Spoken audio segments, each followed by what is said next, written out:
Okay, welcome to a special little session of our Organizing the Green New Deal class. So last night we had to move quickly through the last section where I was presenting last night, mostly because we just ran over time a little bit. And I ran through a lot of content that I don't feel really comfortable moving through at the pace that I did. And so I wanted to record something much similar. It's very similar to last night, but allowing for some examination of some of the concepts and some greater explanation of how the framework that I was working with applies to thinking within a Green New Deal. So call this mini lecture, I guess, the Capitalocene and a Just Transition. My name is Nick Caleb. I'm the climate energy attorney at Breach Collective. And prior to joining Breach, I was the staff attorney at the Center for Sustainable Economy, and I previously worked at the city of Portland as a climate energy staffer, and then also at our Children's Trust, and was an adjunct professor at a school called Concordia for a long time, teaching geography, environmental sciences, and American government classes. My work primarily involves fossil fuel infrastructure resistance and promotion of renewables and sort of green New Deal type transition thinking.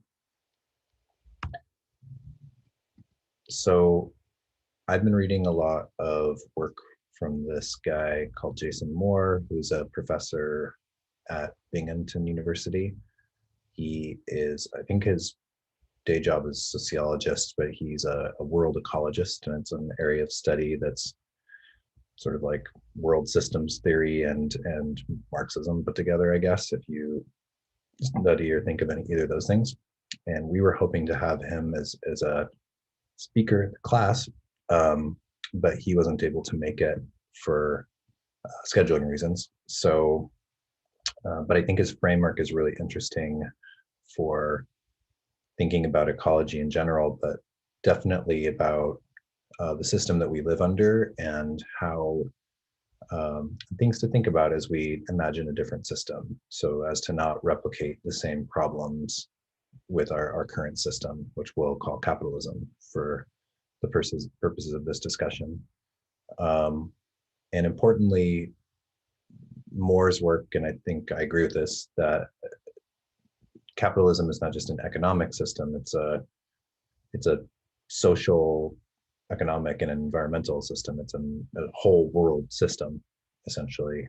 And to break it up in these little pieces where we measure value in some places and not others, this is a part of the tools and the language of the system, but it doesn't really capture how the system actually works. And so getting an understanding of how capitalism works is really, really important for thinking about, if you're sort of a moderate thinker, how you can maybe use these tools toward better outcomes. And if you're, maybe an abolitionist or a Marxist or a eco-socialist or anything else, thinking about what kind of transition we might make and how. So I'll be sampling from several of Moore's works with some quotes and ideas and concepts, and then talking about some big transitions that I see happening in the economy overall, the global economy, and especially as it relates to fossil fuels. And then we'll wrap up by talking a little bit about some alternative ways of, let's say, managing nature resources and humans that might be more in line with human rights than capitalism is. So I'm going to read this quote to start. The story of humanity and nature conceals a dirty secret of modern world history. That secret is how capitalism was built on excluding most humans from humanity, indigenous peoples, enslaved Africans, nearly all women, and even many white-skinned men, Slavs, Jews, and the Irish. From this perspective of imperial administrators, merchants, planters, and conquistadors, these humans were not human at all. They were regarded as a part of nature, along with the trees and soils and rivers, and treated accordingly.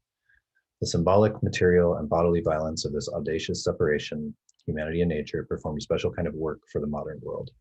Backed by imperial power and capitalist rationality, it mobilized the unpaid work of and energy of human, especially women, especially the enslaved, in service to transforming landscapes with a singular purpose, the endless accumulation of capital.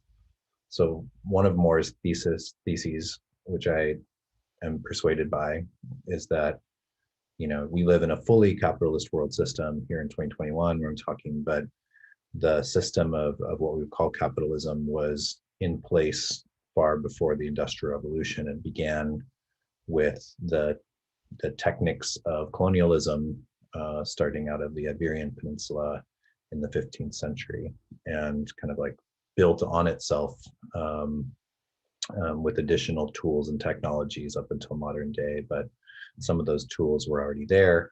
And a lot of these tools were not just kind of technologies, but ways of thinking about the world, ways of mapping, and some of it was shipbuilding, and a lot of it was thinking about who was worthy of being called a human and not, and also creating a system of value so that you could actually measure the outcomes of the system. And so these tools were already starting to be developed in the 15th centuries.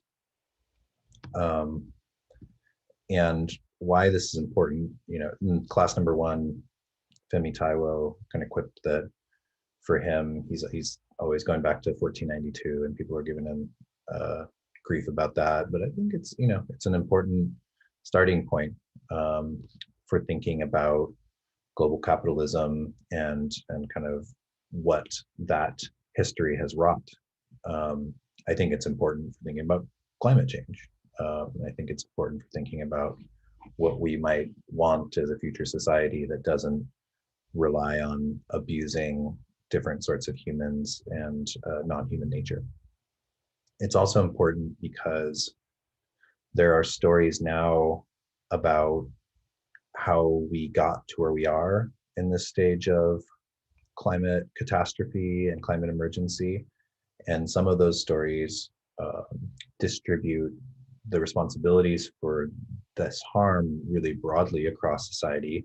And some of those stories can narrow the classes and types of people who are most responsible, and then basically ask those people to give more in terms of fixing the problem. And so one of those stories is the Anthropocene, which is a kind of emerged as like a concept in geology for thinking about humans as a kind of like big natural determining force. But it's translated into a social concept, and a lot of people in the climate world, including maybe a lot of people watching this, will be familiar with the idea of the Anthropocene. Anthropocene, anthropos, right, is human broadly speaking, man broadly speaking. Sort of, I think, inherently applies responsibility to humankind as a whole for a lot of the damages associated with the last, especially 600 years. On the other hand, you can think about this as the Capitalocene. It's another theory about how things have developed and who's responsible. And I'll read this quote from Moore. For the Capitalocene, age of capital is not an argument about replacing one word with another. The Capitalocene argument says 3 things that the Anthropocene perspective does and cannot. First, it insists that the history of capitalism is a relation of capital, power, and nature as an organic whole. It is world ecological. It is a multi-species affair. Capitalism is neither a purely economic nor social system, but a historically situated complex of metabolisms and assemblages. Second, the history of capitalism cannot be reduced to the burning of fossil fuels in England or anywhere else. It is a history of the relations of power and reproduction premised on the cash nexus. Those relations enfolded coal and other energy sources from the 16th century. They allowed for successive waves of global conquest and the worldwide appropriations of cheap nature. Third, the Capitalocene argument challenges the Eurocentric and frankly false view of capitalism as emerging in England during the 18th century. So the Anthropocene argument can basically distance certain people and classes from the effects of colonialism and kind of like limit its responsibility to the last couple hundred years. It starts with England. And so Um, yeah, for me, I prefer the Capitalocene framework of things. I think it clarifies where political strategy needs to be aimed.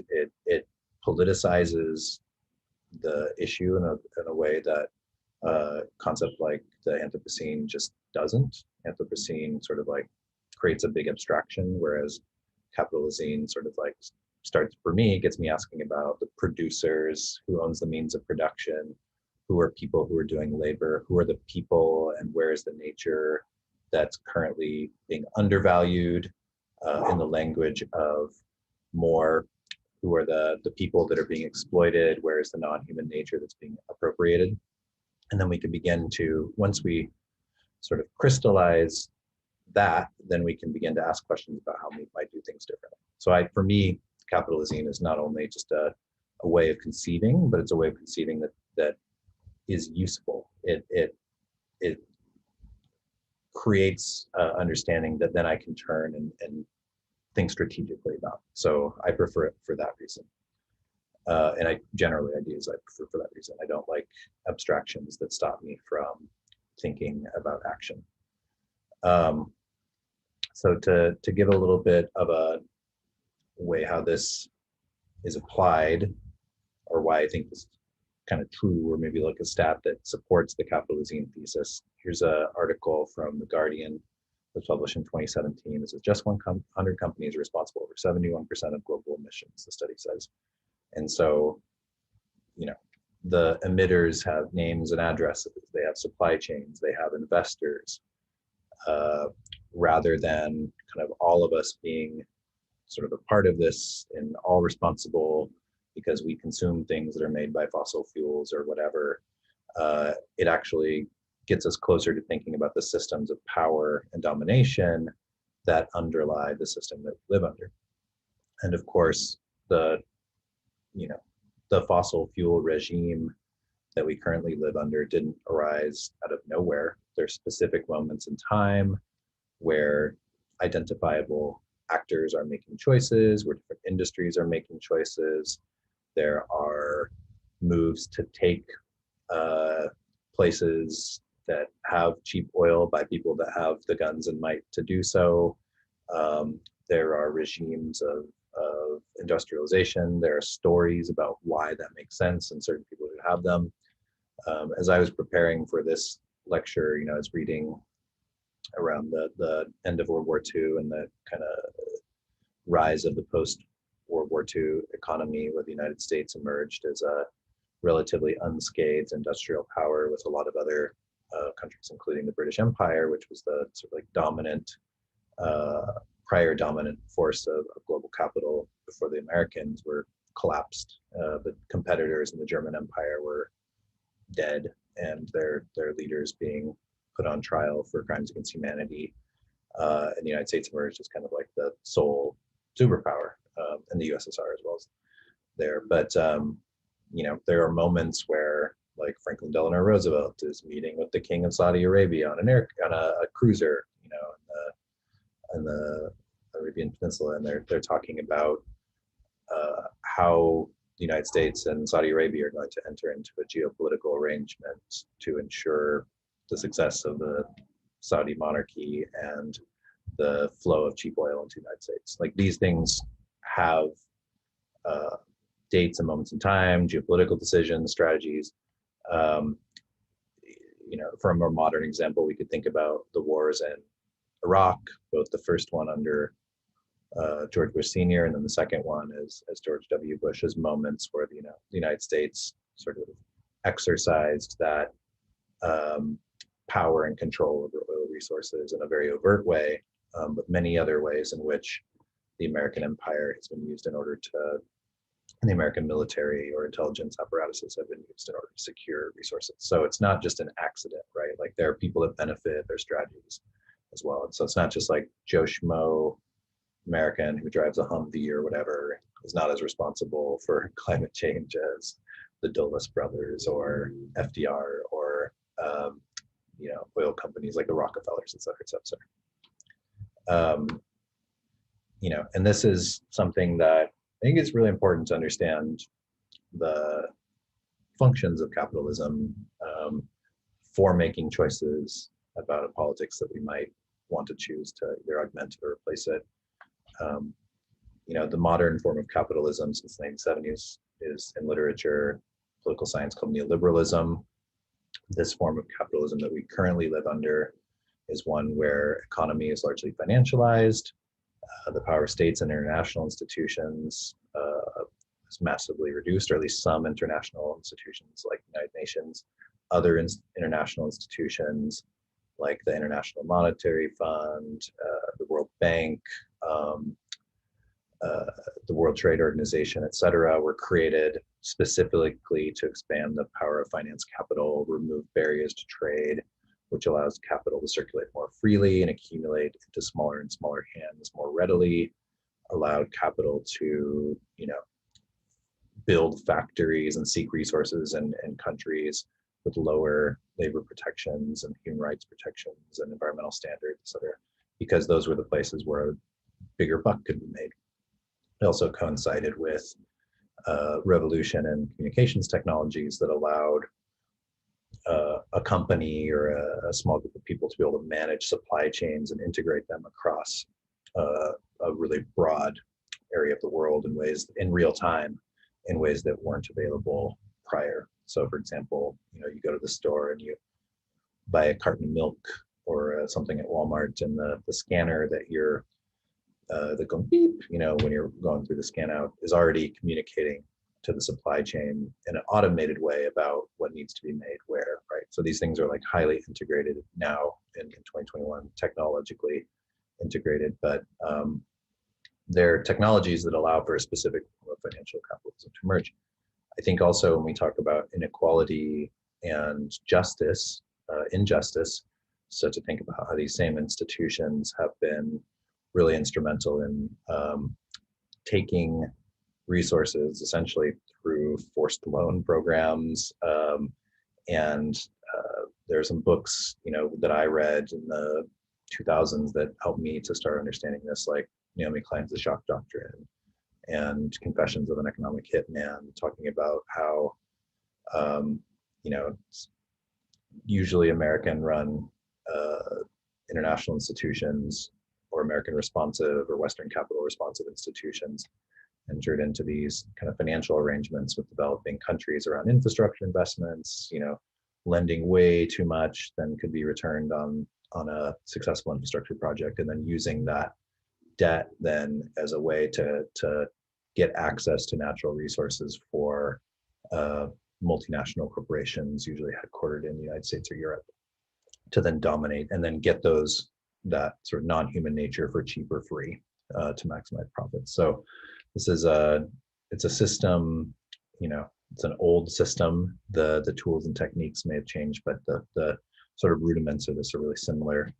I would also say that, when we talk about neoliberalism and the financialized economy that we have now, according to Moore and thinkers like Giovanni Arrighi, this isn't actually like a new thing. This is something that happens in the cycles of capitalism. It's happened at least 4 times in the history of capitalism. Once with kind of like Spain and Genoese bankers entering into a cycle of accumulation that started to bottom out, and then you have the Dutch picking up next on that, and then you have the British, and then now the Americans. And according to Moore and Arrighi, this is something that you had sort of initially in what's called an industrial or like a real economy of expansion, and then as that surplus began to decline because the costs of getting resources started to go up, or labor battles drove the cost of labor up, or the sort of like theft of land and resources turned into more like a management and wage system in some places. The costs kept going up, and so not making as much profit, and so investors want to go somewhere else. So according to them, this is a cycle that is not uncommon. And so, in a lot of ways, the United States is the American global capitalist economy mimics future or past cycles of accumulation in interesting ways. So how do we see this effect taking place now? What's going on with the economy? Basically, in the world that I work in fossil fuels, and in climate world, um, we had an era where a lot of industry and trade and accumulation was kind of buttressed on this availability of cheap fossil energy, first in terms of coal and then oil. And most of that easy to economically access energy is gone. It's been used up. And the costs of getting more of that continue to rise, both because of energy, time, labor invested, competition, markets, et cetera. The costs continue to rise. So even, last March, I'm speaking here in February 2021, in March of last year in 2020, the oil economy nearly collapsed entirely, partially due to the pandemic and people not using oil anymore. But even before then, the oil and gas industry was not in a great position. They basically, their costs of production are, their profit margins are continuing to fall. It's reflected in the markets. And it's something that, mass subsidies are basically keeping from that being seen in the marketplace right now. But that's starting to change. It's starting to be recognized by broader parts of the market, and people are actually maybe going to start making a move away from fossil energy. Hopefully somewhat because of climate change and the effects of that people are actually starting to understand that there's a need for common survival, but also probably just because of costs, are starting to drive that as well. And you see that in places like the Financial Times, which I am not a normal reader of, I confess, very right wing. Also, it's usually paywalled. So this article here, how the race for renewable energy is reshaping the global politics, is now paywalled. Sorry about that. But I was able to read it somehow before it was paywalled. Really interesting article from the finance side of things, thinking about how different countries are going to pursue renewables agendas and non-fossil agendas, and how that's going to change global dynamics around power. They kind of present it in a utopian way with us. There won't be any conflict anymore when there's no need for,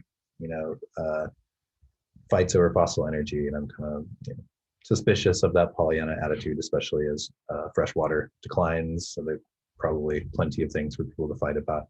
But nevertheless, really insightful viewpoint from the folks that are on the investment side of things. So I'll read a quote.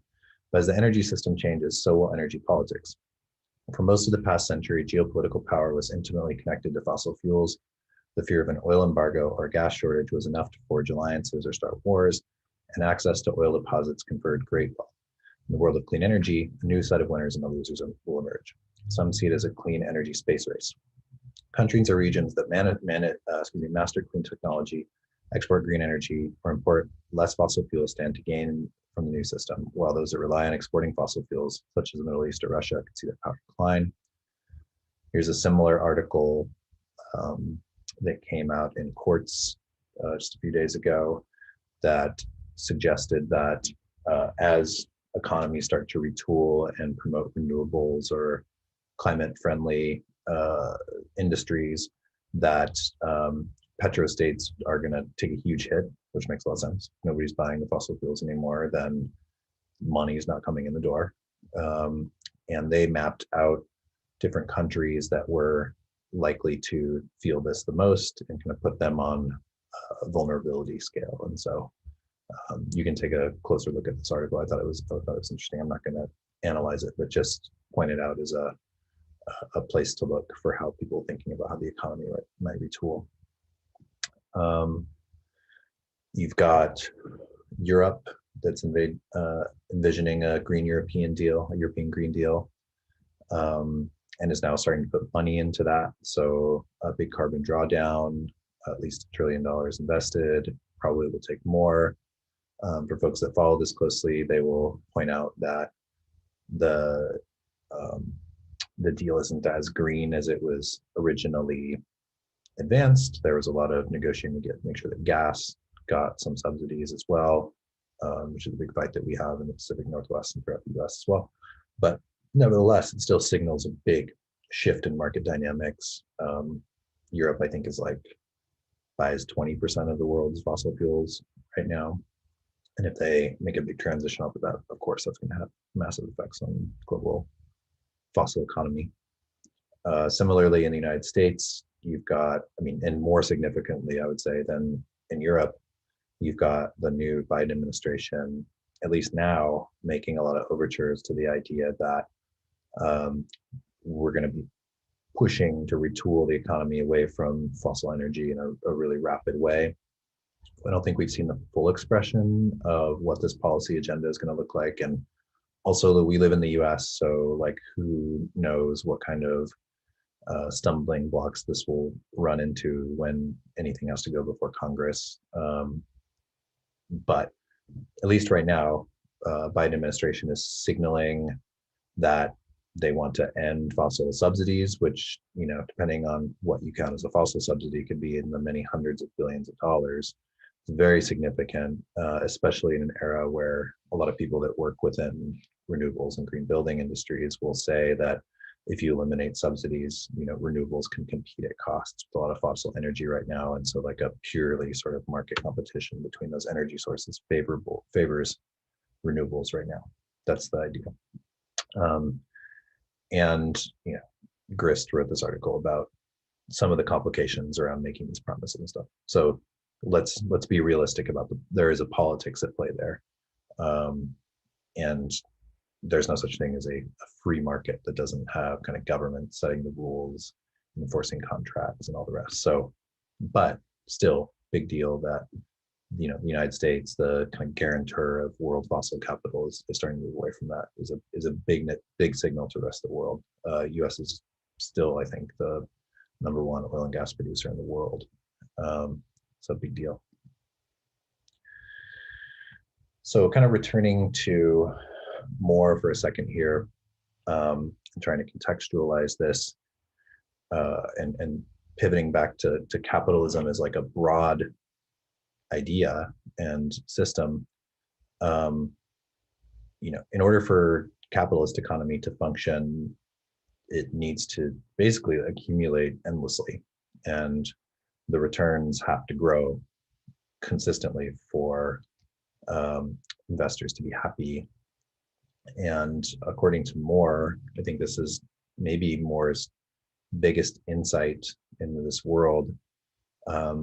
Basically, this has to do with theft and exploitation and appropriation. Like that's where the value in a capitalist system comes from. So, you know, you can't just generate value without taking it from one place and going to another. The alchemy of capitalism, in the circuit of capitalism that we measure in what Moore and Marx called abstract social labor, is something that, you know, still has to have all these other elements outside of that measure of value for the system to function. So I'm going to read this quote and then go into a little more detail. So, human work within a porous sphere of commodity production exchange, called the economy, was to be valued. All other activity was devalued, appropriated in serving to advancing labor productivity in a narrow zone of commodification. It marked the origins of cheap nature as an accumulation strategy. But cheap is not free. By cheap, I underscore how capitalism appropriates work and energy and biophysical utility produced with minimum labor power and directly implicated in commodity production and exchange. Cheap natures affect the revival of world accumulation by reducing the value composition of one or more of the big four inputs: labor, food, energy, and raw materials, below the system-wide average. In doing so, they reduce the cost of production for the system as a whole. Thus, cheap timber in the 17th century or oil in the 20th century reduced not only the value of circulating capital, but of commodity in general. So, you know, we're thinking about a Green New Deal in the capitalist sense of things. Let's say that we're considering that as like a new cycle of capitalist accumulation. The question under this framework would be, what's the frontier? Like, where are you going to get cheap food from? Where are you going to get these cheap raw materials? Where are you going to get this cheap energy? You know, maybe the electrons come a little bit cheaper once that infrastructure is in place. You've got your solar and maybe in the future like hydrogen, or, you know, who knows whatever else we're going to use for energy production that we count as renewables. But labor costs are still high. And, you know, if we're only producing in place with lowest labor standards, and that's not going to be that just. Food costs continue to rise, especially as we've depleted a lot of our soils through past agricultural revolutions and overusing them and not actually going through the correct processes of remediating the soils. So we've got food costs continue to rise. Raw materials probably aren't going to get any cheaper because we, just like with cheap energy, easy to access sources of raw materials, especially those that may be used in the production of solar panels or circuits and other things that you need for electricity powered economy. You have to get them from somewhere, and you have to spend money in order to get them out. And so those processes are likely not going to get any cheaper. So from the standpoint of like a analysis by someone like Moore, it's a bit of a dangerous time here. Like as things are retooling, you have to think of where, at least what do financiers think that is going to happen on a system-wide scale here. And it has me a little bit scared because I'm not sure. And in some ways you see this play out among kind of like tech entrepreneurs in sort of a weird, they see the frontier, they actually talk about a frontier still, and they call it space basically. And it's like Elon Musk and Bezos and these other people, these are weirdos, want to get, they see like an asteroid going by and they'll be like, oh, there's enough rare earth minerals and precious metals in this asteroid for like $1 gazillion or whatever. So they're honest in their assessment that they like need cheaper free stuff for this system of accumulation to work. I think others really haven't, at least they're not forecasting how they imagine system-wide costs to reduce. Anyway, it's just food for thought here.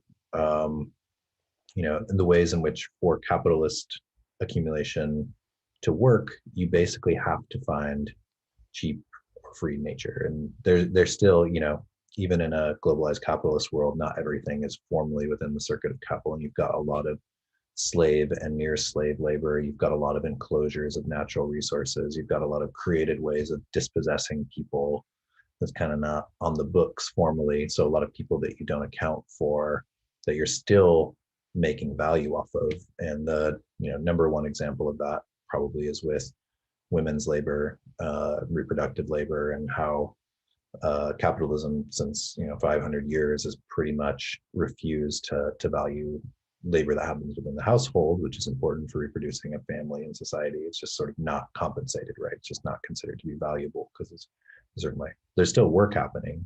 The system is still benefiting off of that. Without that type of labor, capitalism probably couldn't work. So there are other systems like that still kind of exist and sustain this. So anyway, that's always a danger in thinking about dynamics within narrow viewpoints of value that the capitalist way of seeing the world helps us to do. So we need to broaden our analysis when we think about justice, especially. And then another quote here that's related. These patterns of environment making have turned upon a new kind of geographical expansion. For capitalism, it's possible to understand as a closed system. The endless accumulation of capital is the endless internalization of nature. Capitalism is defined by frontier movement. The very dynamism of capitalist production is unthinkable in the absence of frontier appropriations that allowed more and more materials to flow through a given unit of abstract labor time. Value's self-expanding character depends on an exponential rise in the material volume of production, but without a corresponding rise in abstract labor implied in such production. This incessant reduction of labor time can only occur to the extent that the four cheaps, meaning labor, food, energy, and raw materials, can be secured through appropriation.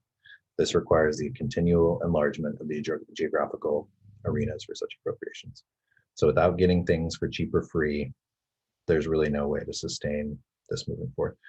Got a slide later that basically says, like, if capitalism is about basically getting things for cheap or free, that's where the value comes from. And if you turn that off, then that system doesn't function anymore. It can't accumulate endlessly.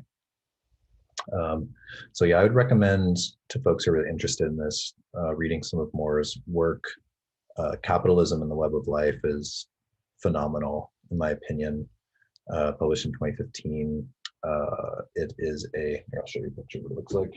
It's published by Verso. It's pretty dense, takes a little bit to work through, but really nice. And then there's, I came to more through this book, which is a collection of essays called Anthropocene or Capitalocene, also really nice. And then he's got a bunch of stuff that he just puts up on his website in academia.edu that you can get for free. So my suggestion is if you're interested in this way of thinking about things, maybe read some more of his stuff. I think he does a really interesting way of storytelling the rise of kind of colonialism and the Dutch Empire and kind of the ways in which those empires got human labor and nature for cheap or free. And those are the reasons that they were able to thrive for the time periods that they did. Okay, so kind of wrapping this up, and hopefully this serves as like a big part of the framework that follows up on Femi's talk about racial capitalism and what Theo will talk about next week with extractive frontiers, petrostates, etc. These are questions that I'm not necessarily answering right now, but asking and wanting other people in this class and who are just following along with these topics to learn more about. So what are the frontiers and resources that capitalism will attempt to capture for cheap or free for the next cycle of accumulation? Or is the present crisis of capital accumulation a terminal crisis? Meaning, is there no more free stuff to be had? And if so, what does that mean? I think, the pandemic has asked a lot of questions about the future of capitalism because the economy took such a huge hit. And in particular, the American Federal Reserve has just served as insurer of last resort, not only for banks like it did in the 2008, 2009 financial crisis, but across industry as a whole. I mentioned before that the fossil fuel industry was bailed out, but there are a lot of sectors of the economy that basically the Federal Reserve is just taking their losses on its books and insuring them. And who knows what that means? We might be in right now like a major shift in the global economy, either to another cycle of accumulation or something else. So like getting a handle on that, I think, is important right now, especially for people that want to see a just world that's going to avoid climate collapse. And to the next question, how will that affect human rights, international justice, and the integrity of ecosystems and species, depending on which way we go? For me, what international institutions already exist that are capable of moderating the potential impacts of a future capitalist accumulation cycle, or serving as a template for something better that promotes justice far better than capitalism ever could? And four, what sorts of institutions do we need to build to achieve human rights, international justice, intergenerational justice, and build better relationship between humanity and non-human nature? And then the kind of political question is, what is to be done? Like, how do we do that? So these are just some questions that I ask myself right now and often, and I hope we return to in the class. And then we'll kind of wind things down for the day after I take a drink of tea by thinking about some alternative institutions and frameworks that we can look for inspiration right now. And looking forward, we've got a class on Green New Deal economics coming up here pretty soon with my colleague Mitch Green, who's a really awesome economist and thinker around jobs guarantee and Green New Deal. He's also a modern monetary theorist, and so he'll tell you a little bit about that when the time comes. But kind of as we wait for that, some of these things are economic. I'm not an economist, so I'm going to wait till we have some of our professionals talk about that. But just in terms of kind of structures, and maybe let's even think of them as kind of transitional institutions and legal instruments, things that can work with the system as it is. They're not revolutionary in that they immediately kind of like call for the abolition of private property or something like that, but they have different natures that can work within a system of private property, for example. And I'll tell you what I mean with that about a sec. But first, I think as a institution or a strategy, reparations has to be at the top of the list. Historical reparations for colonialism, slavery, and other injustices, but also, you know, countries that are suffering brutally from changing climate, that haven't been a part of the cause. So in the Western European and Europe and the United States, especially, bear a lot of that burden, and a lot of accumulation has come into the hands of investors from past cycles of accumulation based on acquiring cheap fossil energy and burning it in certain parts of the world. And so there, I think reparations are really important for any thinking about justice. Also, a lot of like international debt and countries that are in debt to the West in a lot of ways. A lot of geopolitics are framed that way. Debt forgiveness as a part of like reparations could be a big part of allowing for different transitions to happen. The promotion of the commons, I think, is an important thing to do. The history of capitalism is one of the enclosure of historical commons, and those being, in Europe at least, sort of feudal areas that were co-managed, overseen by a lord, but not private property as we would understand it. And so serfs had sort of like more control over property, and you didn't have a lot of like fencing in Europe. And so the enclosures of commons were taking those commonly used areas and then turning them into fenced private areas that had property relations around them, and sort of limiting that free use of terrain and resources. And there are movements now to kind of like common things, commoning being the verb, but intentionally decommodifying, currently privatized spaces. And that can look a lot of different ways. It can be, you can just do it in a city, or a state can just declare areas not privatized anymore. That's a thing you can do. And in a thoroughly neoliberal world, that almost seems like a revolutionary thing to say, but you can do it. I see it often in legal work. And you can just sort of like declare them to be not managed for private gain. It moves against the impulses of states because they want to generate economic activity in their jurisdictions, and they get some tax revenue from doing that as well. And so they have incentives, and those institutions generally designed to promote and facilitate that, but they have the capacity to decommodify spaces and to create commons. In Europe, there are a lot of cities that are doing commons mapping and like seeking to protect those commons and keep them from being privatized by like tourist industries and things like that. And so there are major efforts happening. And then I know less about it in the world of conservation, but I know that there is a lot of thinking about promoting common spaces, traditionally managed common spaces, in ways that promote local uses and regional uses, and don't just kind of like as a alternative to, using the international market to price land or carbon offsets and things like that, which may protect certain kinds of functions, like an ability of an area to sequester carbon, but it might also like eject indigenous peoples or local peoples from like using an area that they used to use for resources.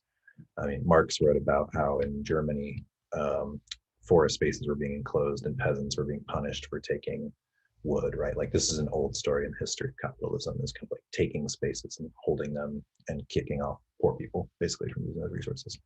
So a commons would be intentionally designed and managed with far more democratic input to benefit more people, usually in the local or regional area. And I hope we talk more about this as the class goes on. Trusts are things that I've worked with in the past. I used to work for an organization called our Children's Trust, as did many of my breach colleagues, and my mentor in law school is a woman named Mary Wood, I think I'm talking about tonight, who promoted an idea of like a public trust, and sort of like trying to push states to treat the atmosphere and resources as a private trust we managed, so that you have like a trustee who manages the trust according to certain principles, and then um, there'd be an enforceable duty that came with that. So, maybe it's a scientific mandate to not allow emissions to rise or something like that. You could use that in a variety of ways. So far, that hasn't really worked as a litigation strategy, at least in Oregon and a lot of other places. Courts have outright rejected that analogy. But you could just pass laws that declared the same. You don't need it to go through the courts as a lawsuit. So you can maybe create an analog to a trust over natural resources or public resources and create a public trust.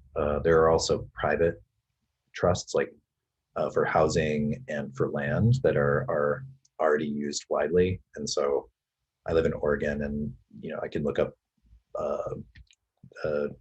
There's like an association of land trusts where it will point to you all of the land trusts that exist already. And I used to be on the board of the Klamath Lake Land Trust. I'm from Klamath Falls, Oregon originally. And that trust is kind of newer, but it's acquiring a bunch of land. And basically a land trust can hold a bunch of land. We have a state mandate that allows those institutions to do that. And then they kind of hold them tax-free, and they can hold them with a conservation purpose, right? And I think that you could expand those purposes. I think that there's a lot of possibilities where land trusts could work really closely with tribes and tribal people, and thinking about how you could manage land sort of in tandem. Maybe you couldn't just transfer property straight over to tribes because they have to go through a Bureau of Indian Affairs process in order to take land back, but you could still establish kind of like common principles and enter into agreements where land is still formally held in a property arrangement, but kind of like getting closer to what you would think of as maybe like a decolonized in terms of its use. And so that's a way of maybe getting us closer to a transitional state to actually having formally decolonized or land back type processes. And I'm happy to talk to folks about that more if there's ever any questions. I found that to be an interesting area. I did a ton of research around what it actually takes for a tribe to be able to like take land and put it back on their rolls. And so that's something I'd be willing to talk to anybody about at any time. There's also these frameworks around rights of nature that can be really interesting. Kind of a declaration of rights it's a Western concept. So it may not, although, kind of oddly, maybe not oddly, in sort of places that are trying to become post-colonial, like places in South America and Ecuador, which Thea Rio Franco's will have a lot to say about next week. I'm not an expert, so she might correct me even on some of this, but in their constitution, they have kind of rights of nature as a North Star.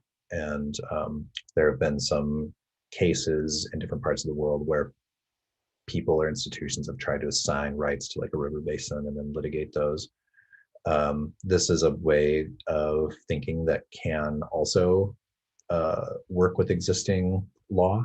You just create a fictional person that sort of serves as the agent of whatever this entity in nature that you're creating, and then you would, as you declare your right, then you would have some kind of like a management scheme that attached to that right, and in order to manage it. So a right that has kind of an implementation strategy can be a tool that's potentially useful. I know that there are some tribes in the Klamath River Basin, again, sort of where I'm from, that have declared that the Klamath River has rights. And who knows, maybe there's, through like the Klamath River Intertribal Fish Commission, there's a way of sort of instituting rights that can then push back on some of the incursions on those rights from agriculture or timber and other things. I'm waiting to see how that could be done. There's potentially ways of using existing treaty rights in order to do that, although I know tribes are, and understandably, loath to try to use treaty rights in a really radical way because they could lose them. But there are legal instruments that maybe are not revolutionary, but they kind of get us closer to the types of relationships that we might think about to land and to labor that are currently, a vast minority of how those are used. Can I kick you out? Yeah. Hold on. Had a brief shift of rooms, sharing Zoom life. So anyway, just kind of winding this down. I think there are some transitional institutions. What that was definitely not uh,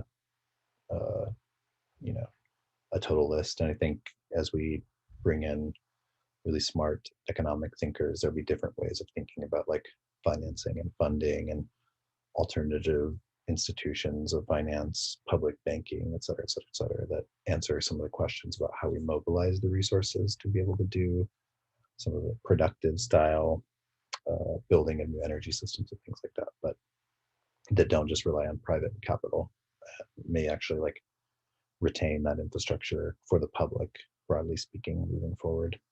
But I think in order to think those frameworks into existence and to build them, we need to really understand what capitalism is, what it requires, and pretty much like why we don't want it to be the centerpiece of a Green New Deal or a just transition. And so, just as we wrap up, I wanted to read one more quote from Moore. This is the secret of capital accumulation: to capitalize the oikos so as to enable more expansive appropriations of nature, but that only works if there are big frontiers somewhere out there. Thus, calls for capital to pay for the true costs of resource use, an impossibility since no metric can capture the differentiated activity of the web of life, are to be welcomed, because such calls directly contradict capital's fundamental logic. To call for capital to pay its own way is to call for the abolition of capitalism.